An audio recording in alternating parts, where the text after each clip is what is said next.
we're so glad you're joining us again for the Activity Continues podcast. If you're new here, we are friends and soul sisters who recap episodes of the TV show The Dead Files.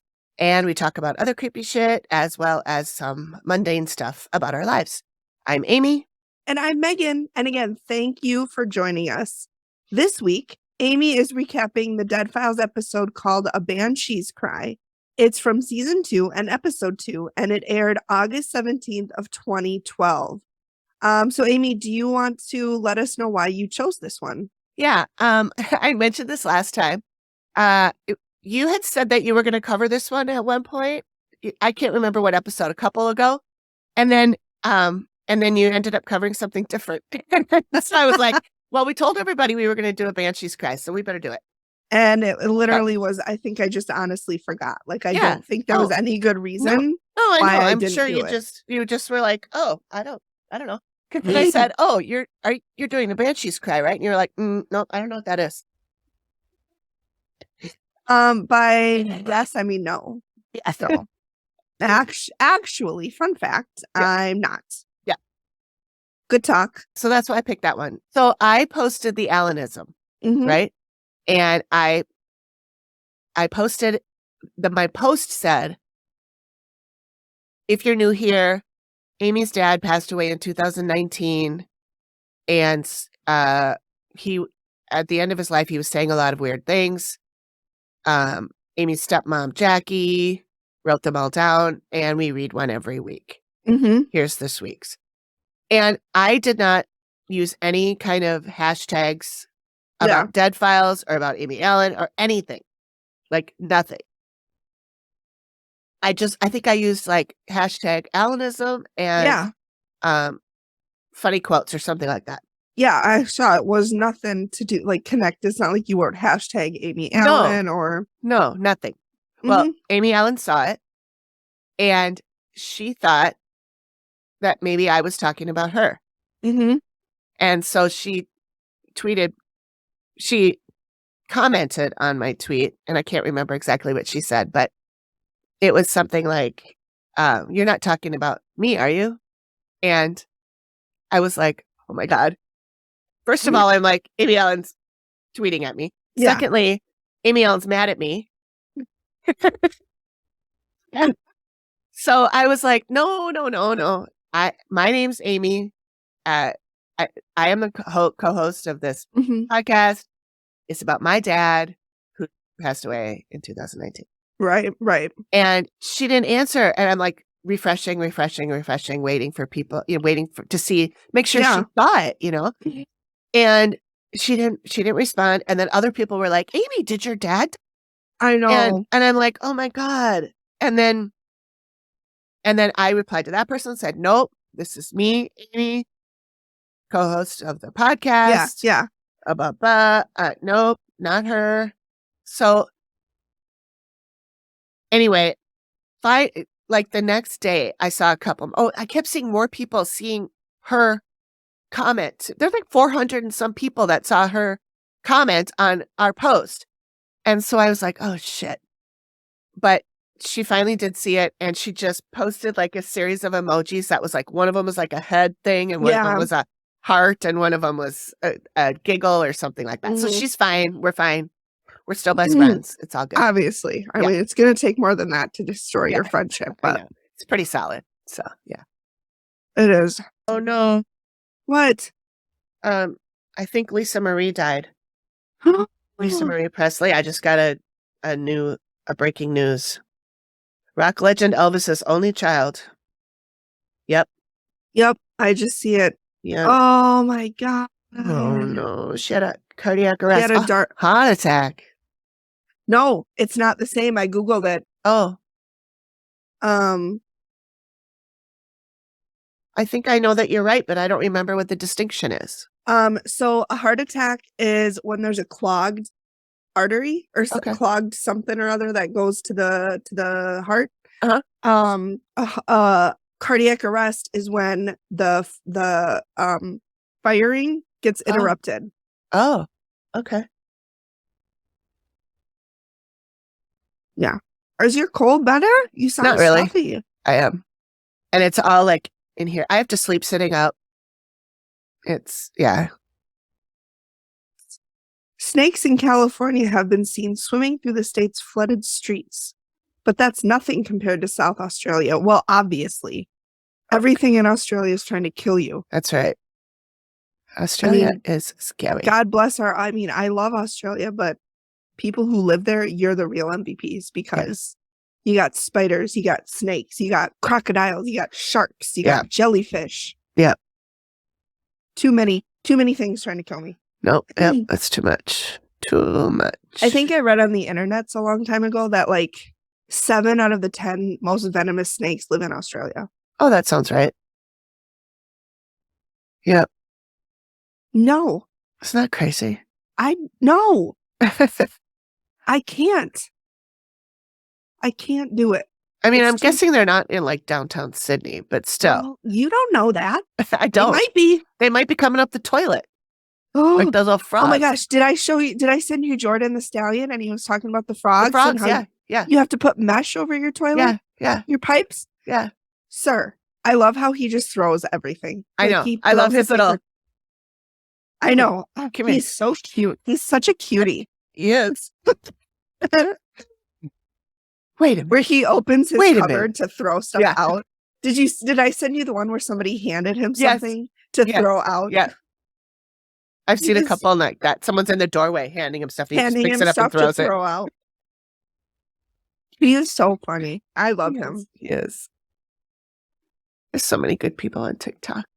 God. I tell you, texted me about TikTok. No. She texted me and told me I need to get off it because they're monitoring everything we do. And the government's blocking Did she explain that? Because that's not fucking possible. Just because you're watching TikTok? They might be monitoring what you are watching, but it's not our government. It's Chinese government anyway. That's what she said. And she said, you need to get off it because the government's banning it on devices. And I said, first of all, they're only banning it on government devices, which is normal because any social media is banned on government devices. Yeah. You can't go on Facebook. Yeah. If you have a government phone. Yeah. Secondly, I said, everything's listening to us. Yeah. Like John and I, the other day, I got a Dremel from Amazon for my jewelry stuff. And I'm asking him, can you help me figure this out? I've never used a Dremel, and he's super handsy with like tools and stuff. So he knew exactly. You mean handy? That's what I mean. Handy. I mean, I'm not saying it's not handsy also, but handy. I'm handy with the tools. Right. And neither of us were on our phone. We weren't holding it. We weren't looking anything up. Then he came to me a few minutes later because he was eating dinner and he showed me his phone and he had all these ads for Dremels on Facebook. That's amazing. It's not TikTok. It's everything. It's everything. It's everything. So we're going to jump right in as it were. All right. Let's dive right into this, shall we? Right, let's dive in. Okay. So again, this is called A Banshee's Cry and it is season 2, episode 2 on Discovery Plus. I have no idea what it is on anything else. We've just abandoned Hulu altogether. Yeah. We don't deal with Hulu at all because it's a pain in the to us. Yeah. No pun intended. Maybe Amy can go resurrect it. Really diving in. Here we go. So this takes place in Carmel, New York. New York. I don't remember any trigger warnings. I will have to voice over them in later because I didn't write any down. I did say that there's mention of a heart attack. Well, what episode doesn't talk about it? So the client is Anthony, and we're at Smalley's Inn. It's a restaurant bar in Carmel, New York. That sounds really fun. Mm-hmm. Smalley's Inn. Yeah, it does. It's really cute. It sounds, and I haven't seen the episode, but it makes me think of like a hometown like pub / inn, like very like wooden walls. Yep. And... That's exactly what it is. Okay. Exactly. And I haven't seen the episode, so that just made me think of it. Yeah, it's exactly right. Anthony, I wonder if he goes by Tony. There's a Tony too. Okay. Maybe that's okay. So this is New York, right? Upstate New York. Right. So Anthony is basically, he's like Steve, but just a titch different than Steve. Okay. He's a big guy. He talks like this. He's so he from could the be Bronx. Steve's brother. Yeah. Basically. Like they could be brothers. Yeah. Digging through the archives with my Digging through the brother archives. Tony. Yeah. Hey, And- Ma, where's the meatballs? Exactly. Anthony at Smalley's Inn is, I don't need to say anything about Anthony. I need to say something about Steve. Oh my God. This is going so well. So We haven't even been drinking. I know, totally. Maybe we should say we have been. Maybe we should just start drinking. Maybe things would improve. Oh, So this is an early enough episode. This is season 2, episode 2. So this is early enough where Steve is still explaining the process. Yeah. So he's, driving in the caddy with the ring shot. And he says how they don't talk to each other until the end and stuff. Then they show Matt going in and removing all this stuff. And it's one of, like you said, it's one of those like neighborhood, smallish town Been there kind of for places. like 60 years. And there's like 400 framed photos on the walls. And just like tchotchkes left and right. Yes. Poor so Matt. Matt is like, there's a lot of stuff in here and I have to cover up as much as I can. So they show him taking down stuff. Yeah. But just basically putting a black tarp on the walls. On the entire walls. Yeah, because there's really not much else. She's like, Matt? are we in a cave? What's going on? Matt, what's happening? So the client is experiencing apparitions, things getting pushed off of tables, and he has been shoved from behind Anthony. And he's a big guy. He's a big dude. So Amy, when she arrives, she says right away that she sees a female that she has seen before in her own home. The woman came to her at her home. That's never happened. I don't think so. I think they've come to her like the night before in the hotel or something. Yeah, but this not is at her house. Mm-hmm. She said, do we know what state Amy lives in? No, I don't know where she lived in at this point. I think right now she lives in LA, but for a while she lived in Colorado. I don't know where she lived, in this time. Wow. I think she's crazy. From Colorado. I might be wrong about that, but I think she's from Colorado. Amy, if you're listening, please let us know. Please let us know. You can go ahead and tweet me since we're best friends now. Yeah. But anyway, so she says that this woman and a couple of men came to her in her home. They were surrounding her bed and they were trying to kill her. Oh, aggressive. Yeah. And then she explains how the dead know that she's coming before she does. She's mentioned that before. Yeah. I wonder how. Well, it's all up on the plane. So I guess, yeah. I don't know. It's hard to, I don't know. That's just. I can't understand it. I just accept that it is. I can't imagine. It's like math. It exists. Right. I don't know it. I know it's there. I just don't really get it. Yeah. So once we get past 10 and I have to use my. I know. I can't. I have to take my socks off. And then people die from my stench. It's just not good. Okay. So. Sorry, I'm really derailing us. They sometimes she was explaining that sometimes these spirits come to her ahead of time and try to stop her from going. Really? So she was like, Wow. And she said this woman really, really hates her. And she said this woman causes death. So now we're in Steve and Anthony chit-chatting, and I wrote, Anthony sounds just like Steve. I can hear him say digging through the archives. Oh my God. Now I want to watch it just to see him. You should. I should. It's a really good one. So he tells Steve that he grew up on the streets of the Bronx and he had a gun pointed to his head, but this is scarier. This is scary. And Steve says, yeah, I've been in a few shootouts myself. And I think if I saw the ghost, it'd scare the hell out of me. Wow. So Amy, we go back to Amy. She's still talking about this woman and she says she cries and she's really nasty. And she said this woman is what people would call a banshee. And then Amy goes on to describe in voiceover what a banshee is. And she said it's from Irish folklore and they are kind of an omen. Yeah. If you hear one, someone you love will die very soon. Mm-hmm. If you see one, you are going to die. Neither are good options. Which then made me really nervous for Amy and everybody else who saw this woman. But at least we're on up season 15 now, so they all lived. They all lived. Well, I don't know about the people at the bar, but I mean, that's true. I think they're fine. So Matt asks her if she's okay, and she says no. And then This is outside the bar. Mhm, They haven't even mhm. walked in yet. Oh, they And haven't then- even gotten in? No. So Ooh. then they go in, and she says the Banshee really, really hates people, and she says she thinks she's here. And Matt says, "Where?" And then she looks around, and she points to a door and swings the door open, and she goes, "Downstairs." And then they start walking downstairs. I would walk the I'm like, opposite way. "Amy, you're going the wrong way." Amy, go ahead. No, don't go downstairs. So, and then it cut. It did a lot. This one was directed kind of differently. It cut a lot between Steve, Amy, Steve, Amy, Steve, Oh. Amy. And so I kind of bunched a bunch Mhm. of the Steves together and a bunch of the Amy's together because That's what I do with all it the was getting a Steves. little too much.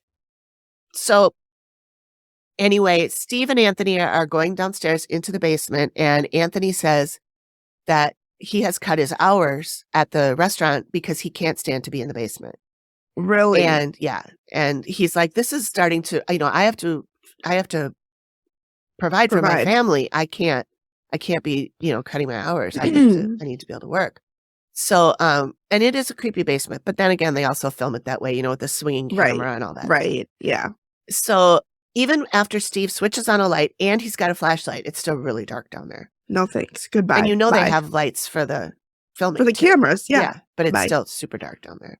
Megan's out. It's like Blair Witch basement. It's really creepy. Oh my God, that was the scariest movie. Do you know I thought until a couple years ago it was real? I know. That's okay. You're not the only one. I only knew because at the time here too. Yeah, I'm sorry. That's okay. I only knew for sure because I was in a bunch of internet groups that I was like reading, and I found out that some people that were in the film business knew, and I found out through that. Yeah, I should have known you back then. That would have saved years of nightmares. Some problems. That movie still made me sick though, with all It's the terrifying. jiggly camera. And everything. It made me dizzy and sick, but because I nauseous. was terrified, not because It of was the a camera. scary movie. It was so scary. It was very scary. I watched it again recently. It does not hold up. It's not scary. Really? I didn't think so. Okay. Well, you also are a lot braver than me. So. Well, I mean, when it comes to a movie, I guess I am. I don't. Yeah. It doesn't really bother me. So Anthony tells about when he came downstairs once to get ice. The ice machine is down there. So they have to go down there. Everybody does, at some point. You can't avoid it. Yeah, you can't just go a whole shift without going down there. He saw an apparition of a very properly dressed woman. She whispered something to him. He didn't ever say what.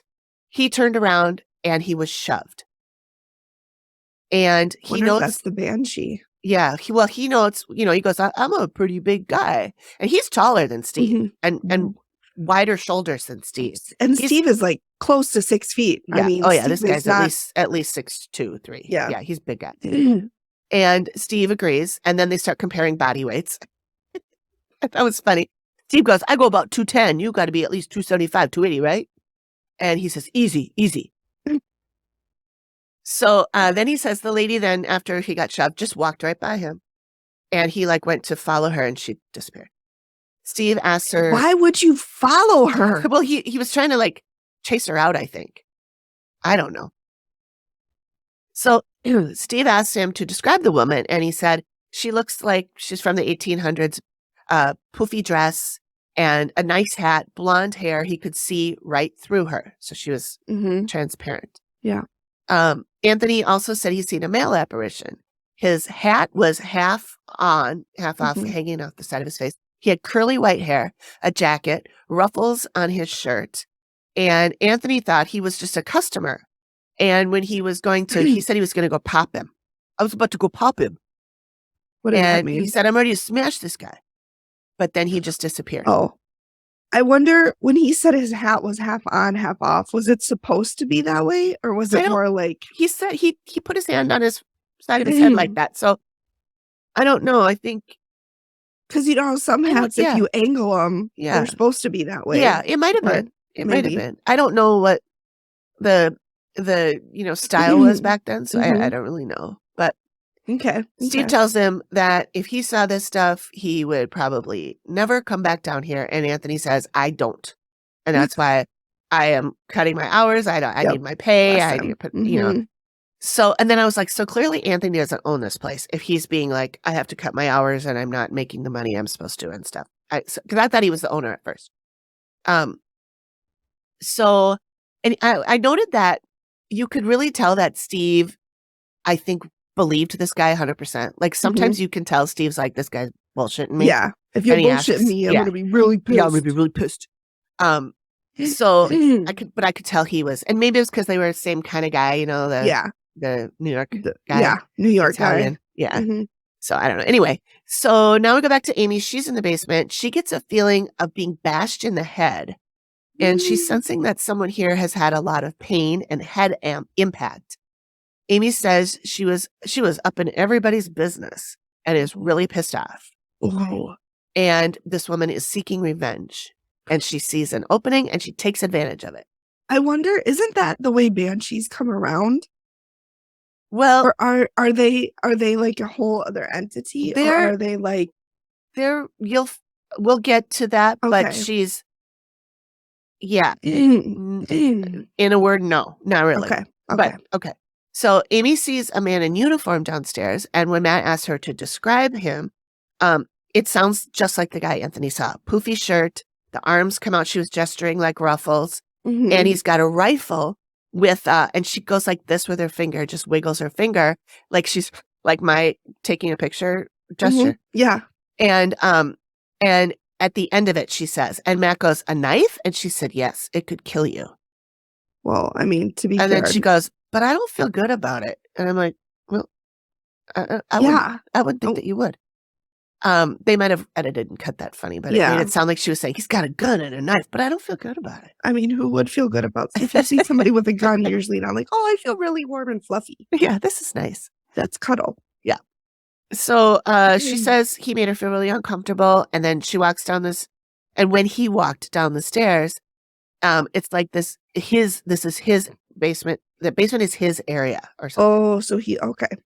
And he likes to follow people and sneak up on them.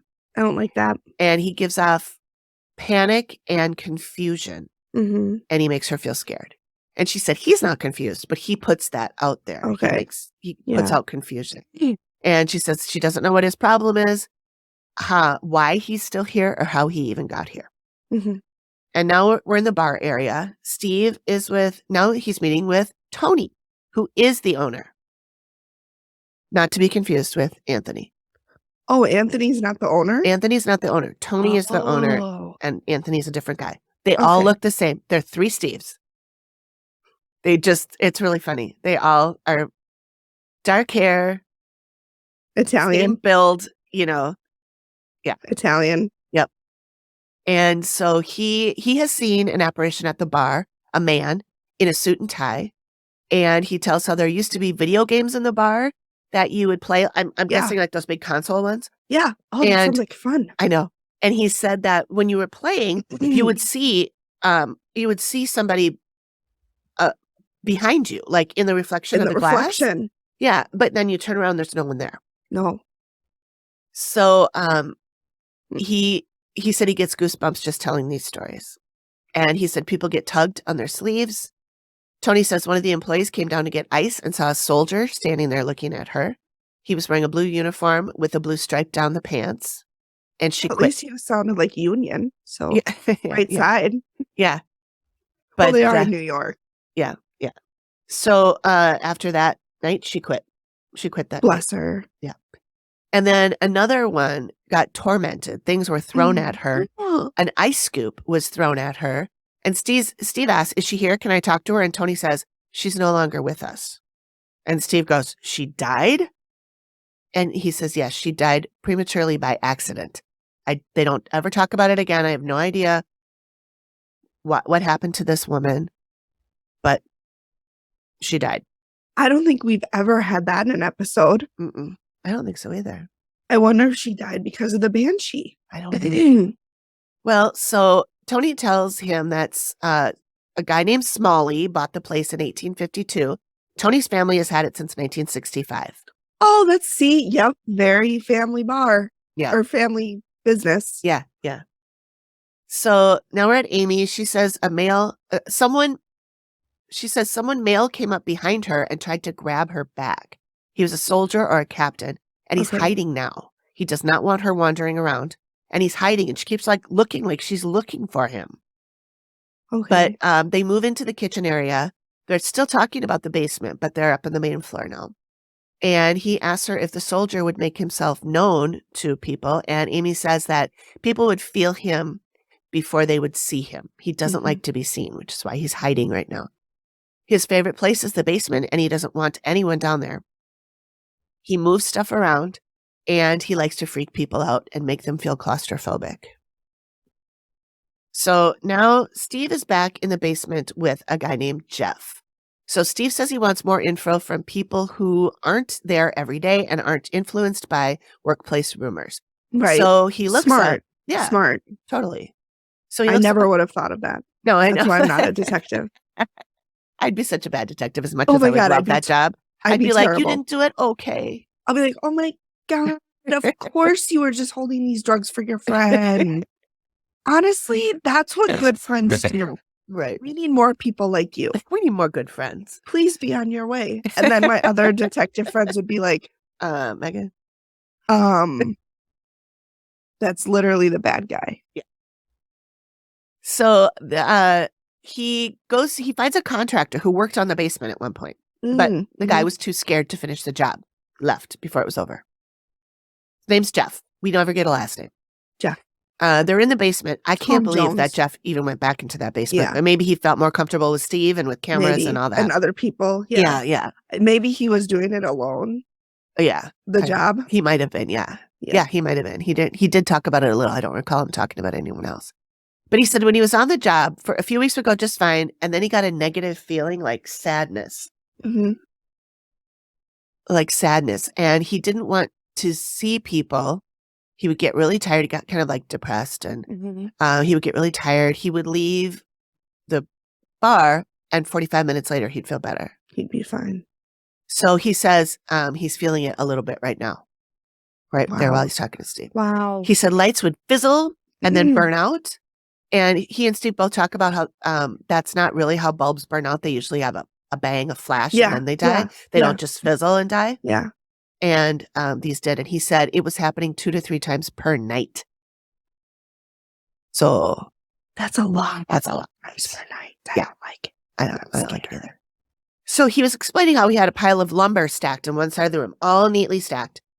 And they came back the next night and they were all neatly stacked on the other side of the room. Exactly the same way they were before on the other side of the room. And there's no way anybody in the bar would do that. You know, they don't even like being down there. There's no way somebody would go down there just to fuck with them. Oh my God, my stomach just dropped a half. I know. That's, I would not have gone back there. Yeah. If I came downstairs and saw, and the thing that's so creepy about it is they were neat. Yes, neatly. It's not like they were picked up and thrown, like ghosts like to pick stuff up and throw it. Or like a neatly worker stacked. And they were big, like big 2x4s, you know, they were big. Oh my God, I literally just got chills. That's terrifying. Yeah. I don't blame him. I would have quit too. Oh God, I would have quit too. I know. Jeff, you and me, let's hit the road. Let's hit it. So Steve asks why he quit. And he says he was unable. He says he was unable to get anything done. And also the depression. And he knew that it was connected to the place because and also he felt was better when he scared. left. Yeah. And before you ask, Steven, it wasn't the dogs. No, it was not the dogs. There's no dog. Why'd you quit? I don't know, Steve. You know, I just felt like I wasn't going to get enough bang for my buck. Yeah. That's terrifying. I hate it when they neatly, like, they do things like that. I know. It's really one thing. It's still terrifying when they like throw stuff off. Like, remember the video, the one that we watched where the bottles came off of the bar? Yeah. That's one thing. But to neatly, or like when they neatly like put all the tables on top of the or they put the chairs on top of each other or the table on top of another table upside down. Ugh. I hate it. That's I wonder if that's real. Have there been like cases of that, like real cases? Well, didn't that happen to Lance and Jennifer that we interviewed before? You're right, it did. They had something like that happen in their kitchen. I think you're right. Chairs stacked on each other or something like that. You're right. You're right. So, I mean, it wasn't on camera, but I believe them. Right. So, yeah. So Steve wants to know more about James Smalley, the guy that bought this place at the beginning, who opened the bar. So he goes to talk to historian Linda Zimmerman at the library. He confirms that Smalley bought the place in 1852, and it was an inn, a tavern, and a restaurant. That's a lot. she says that he was a super nice guy. He was really outgoing, would do anything for anything for anyone. Mhm. Everybody in the town loved him. He was super active in the community. Did he He light up a was- room? No. Oh God, we were watching something on TV and they were talking about somebody who was they were in the hospital and they were very sick. And they were talking to people that knew him. They said, oh, he just lights up a room. And I'm like, shit, he's a goner. He's dead. He's gone. Peace out. Anyway, so he said, so he was super active in the community. And, this was, 52. Mhm. So town wasn't super big. I don't think it's even super big now. But so at one point, at different points, or several points throughout his life, he was the town supervisor, the sheriff, the treasurer, and the assemblyman. And he also recruited soldiers during the Civil War. What's the town supervisor do? I don't really know. Just sits. I'm just picturing somebody sitting in like a lifeguard chair. Just You like get over there. oversees the town. You're out of line. You're out of line. You put that stop sign over there. You carry those books. People are like, he's the supervisor. You better listen to him. He's in a chair. And then he was the sheriff after that. I know. So he died in 1867 of what they called sudden morning heart attack, which I guess he just woke up one morning, had a heart attack, and he was dead. I wonder if it's different than like an evening heart attack. Well, yeah, I don't know. I mean, I guess if you just wake up from a nap, maybe. But so he died. Sorry, I'm sorry. He died what? He died in the building. Mm. Because it was an inn. I think there's an apartment in the building, at least for the people who owned it.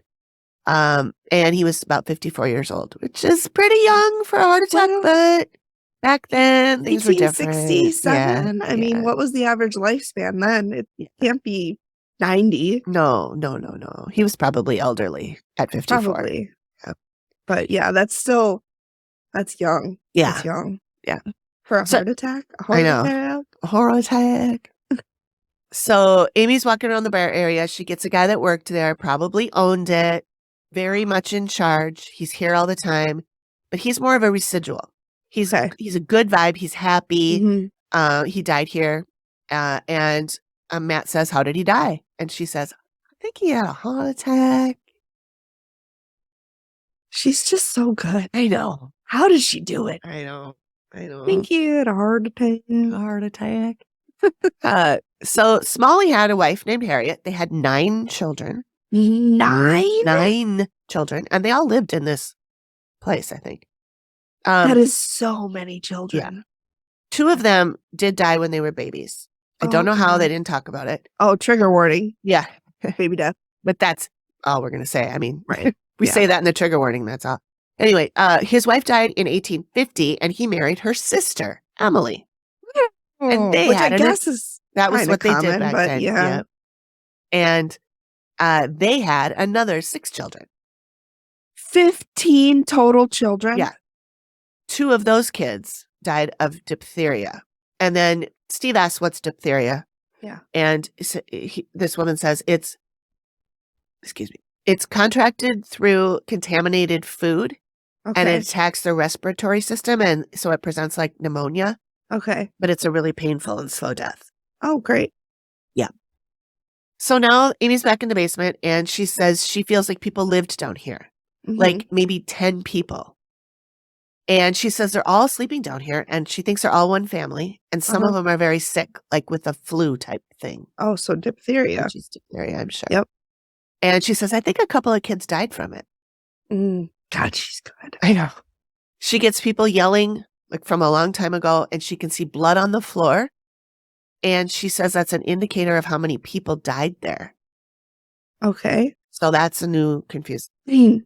So then Steve's going to the cemetery and ring shot. This is where we see the ring shot. To meet with Richie Othamer, who's a Civil War buff and knows more about Smalley. Sure. He concurs that he was very active in the war, getting people to enlist. He never served himself. He was too old. Mm-hmm. But he had a mortuary under the inn. Okay.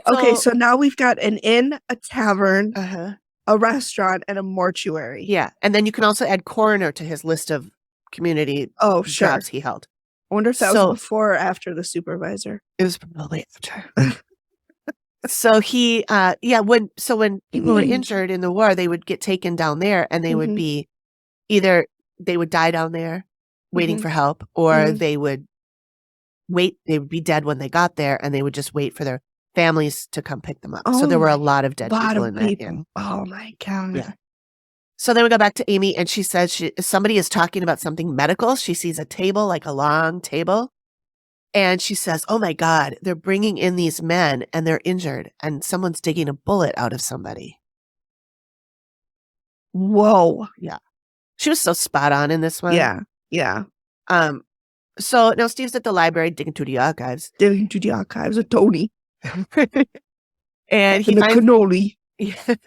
He finds a man named George Denny, who was executed at the courthouse that was right in front of the inn. He talks to an author who's writing a book about this case. The author's name is Vic D'Aquino. And Vin D'Aquino. Okay. And Vin has quite a toque. Oh, really? Yeah. I can't be real here. It's like Marv Albert bad. Who's Marv Albert? Oh, he's a sports commentary from a while ago. Maybe it's before your time. He would do the goofy stuff when the sports people would like trip and fall, and they have like a whole blooper reel that he would narrate it. Okay. Anyway, it's bad. It was a bad toupee. So Vin tells us about this story. In October of 1843, a man named Abraham Wanzer, was 80 years old, was in his cabin in the middle of the woods. 80, you said? 80, yep. Okay. 80. And he's in his cabin in the middle of the woods. Someone calls him out. He walks outside and is shot point blank in the chest with a gun. And 80? Yeah. And Vin he's a hoot. He acts this whole thing out. Like he comes out with the gun like he's gonna shoot Steve. It was pretty funny. And so then he like does the whole stance and everything. Yeah. So they arrest 17-year-old George Denny, who is a homeless kid. Probably didn't even do it. No. They were just like, let's get this shit off the street. Yeah. So they had a trial. There was a hung jury, so they let him go. Then there was a second trial. They found him guilty. On the day of his execution, 4,000 people came to watch him die, which seems like an awful lot in a small town. Why would you want to watch somebody die? Like, I don't understand that. That was some weird, morbid shit going on back then. But so this guy, this Vin, is just in his glory acting this whole thing up. So he's probably been waiting his whole life for this. I know. He's like, it's my chance. It's my chance at stardom. Big brain. So he says they took the rope, they put it around the guy's neck, and then they paraded him through all the people. Walked him through the whole town square. Poor kid. I know. And then brought him right back up to where he was about to be hung. And he was hung. He gets no grave, no monument. They don't even know where he was buried. I mean, I hope he died right away at least. Oh, I hope so. God, you hear about those botched hangings where they just sit there for like 5 minutes? Yeah. Oh, so awful. Yeah. So this is the sketches now. This time the artist says, Amy, what would you like to draw? Which I have never heard an artist say that to her before. Asked her. And I'm like, this woman's going to be good. She's going to be better than the last time. Well, it's hard to be worse, honestly. Let's be real. I know. The caricature. So the woman says she looks like a banshee. Or Amy says she looks like a banshee. And then Amy describes her. And I love the way they did this one because the woman was like asking her, like, what kind of hair did she have? What did her eyes look like? What was her expression like on her face? And I'm like, this is going to be so good. I can't wait to see this. But I can't believe she didn't draw the soldier. I really wanted her to draw that soldier. Oh, yeah. Yeah. So anyway, here we are at the reveal. At the table is Anthony and Tony and Steve and Amy. And Amy starts telling him about how the 3 dead people showed up at her home long before she got here. And one woman is here. She hates all living people. She cries and moans, and she can see through her. And then Amy does a voiceover, which I thought was really interesting. She said, most people think that when you see ghosts, that you see them as transparent, but that's actually very rare for Amy. Anyway, they see, when they come to her, they appear as solid as living people. They just look like living I wonder people. how she tells them apart then. Well, Maybe I would wonder, like clothing, I would think. yeah, clothing and like sometimes their brains are not like totally with it. You know, like she can't get their names sometimes. She can't get like she just gets like visions and like pictures. So as the men are soaking all of this in about this woman, Amy appears a little on edge. She kind of flaps her hands a little, takes a deep breath, and she goes, "Have you ever heard of a banshee?" And then she describes what a banshee is, and she calls it like a grim reaper. It's not causing a problem, not causing someone to die, but it's like a foreboding. A message. Yeah. Like this person, or you're going to die, or somebody you know is going to die. Right. And she said, but this one is potentially causing people to die. Like the girl. Yeah. So she said she's affecting other locations nearby too in the town. It's not all just this restaurant bar. That's a powerful. It could be the whole town. That's powerful to be able to do that. I know. So Anthony says, so you're telling me. So you're telling me that I could take this thing to my house with my kid and my wife. And she said, yes, you can. And this is when she brings up the sketch. And like I said, I was expecting so much because of the way that and it wasn't good? Well, you tell me. All right. Okay. What? This is exactly the way that other one was. It's like a pencil drawing of like, and I understand like it's hard to draw because the woman was transparent. Her eyes were white. Her hair was white. But, you know, a good artist can draw like shades around to show you that something is white when you're drawing on white paper. Yeah. Yeah. So it's a very simplistic drawing. Just a face. A face with strands of hair. And eyes with no pupils. Yeah. I mean, I literally could have drawn that. Yeah. And I'm a shit artist. Yeah. Well, I didn't mean to say, you're a shit artist. But no, any of us could have drawn that. It's okay. Your son probably could have drawn this. He probably could have. Yeah. And he can't even really draw much. So. So that's really saying. We're working on it. It's a process. So they all look at the photo and no one says anything at first. Probably because they're like, this is what we're looking at. So Steve shows the photo of Smalley's second wife, Emily, and Anthony says, I seen this lady. He says that's the lady he saw downstairs. With the frilly dress or whatever. Right.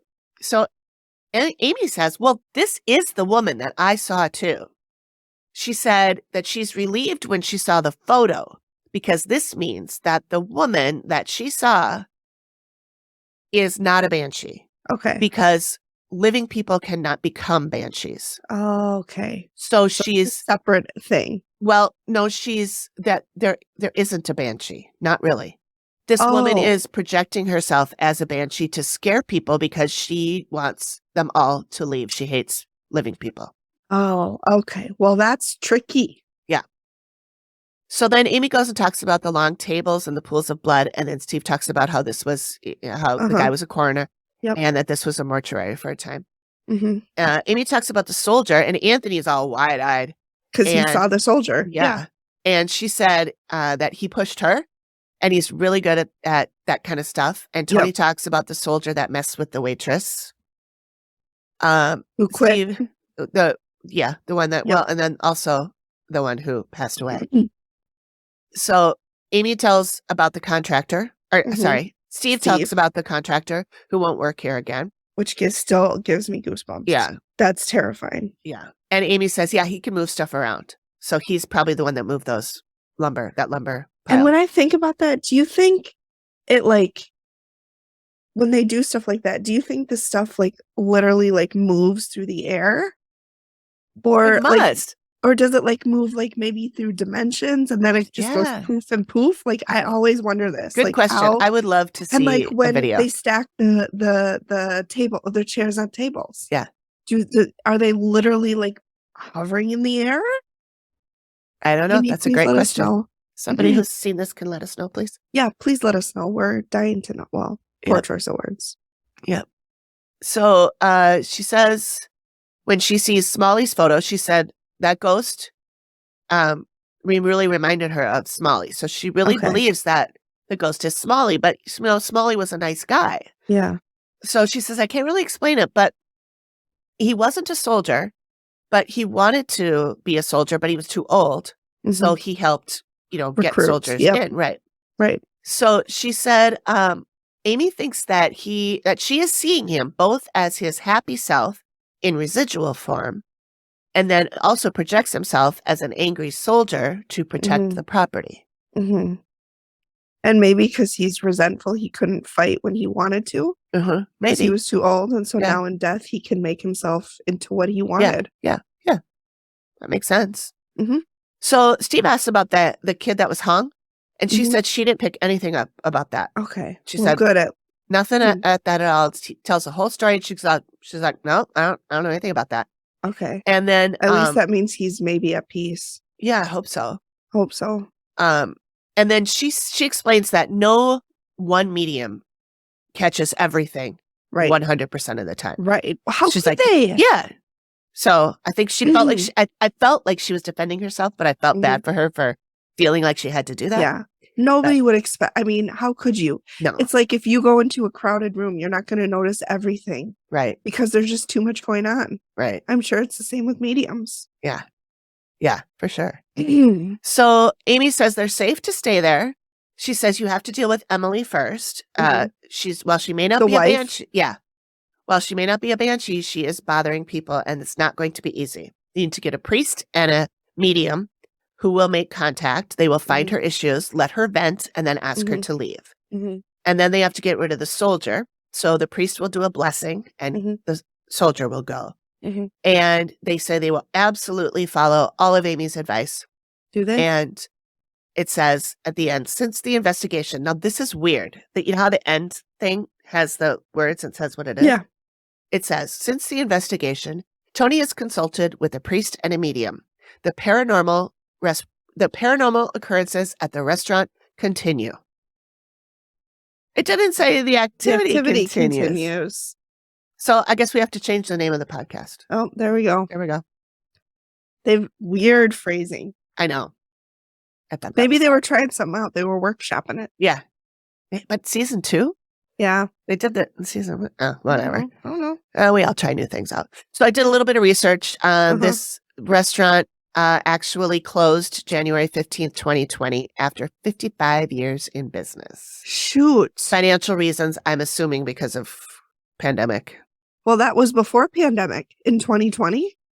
Oh, you're right. You're right. So they never would have lasted through the pandemic. No. Yeah. Oh, that's too bad. So, yep. So that's what I got for that. Yeah. Thanks for joining us, everybody. Thank you. Megan, do you want to tell us what you're going to be covering next time? Yes. So I will be covering season 6, episode 5, titled The Darkening. Cool. So it sounds very happy and uplifting and just the best.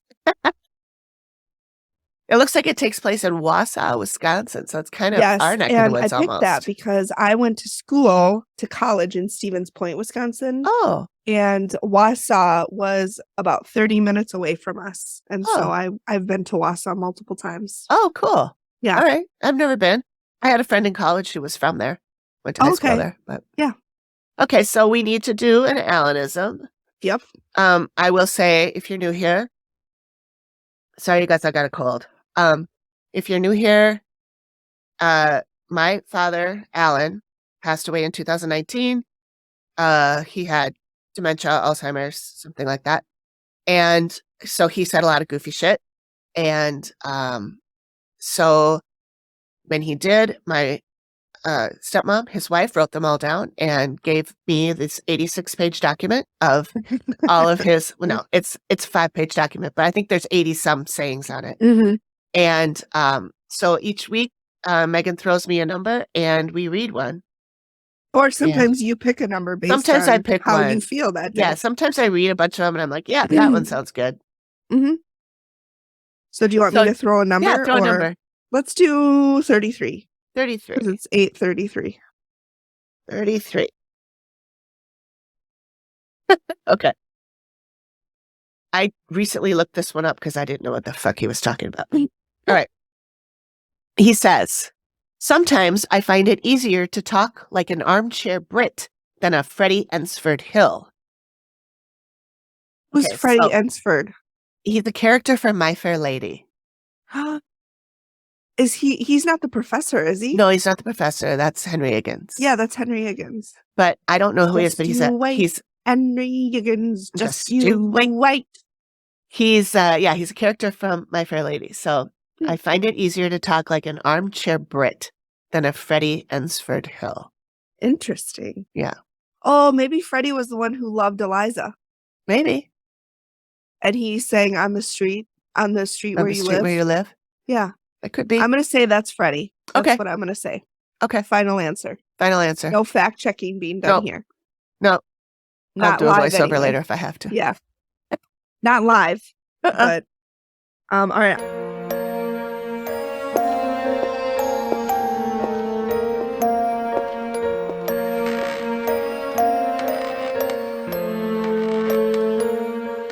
Thank you for listening to the Activity Continues podcast. We really appreciate you giving us your ears for a bit.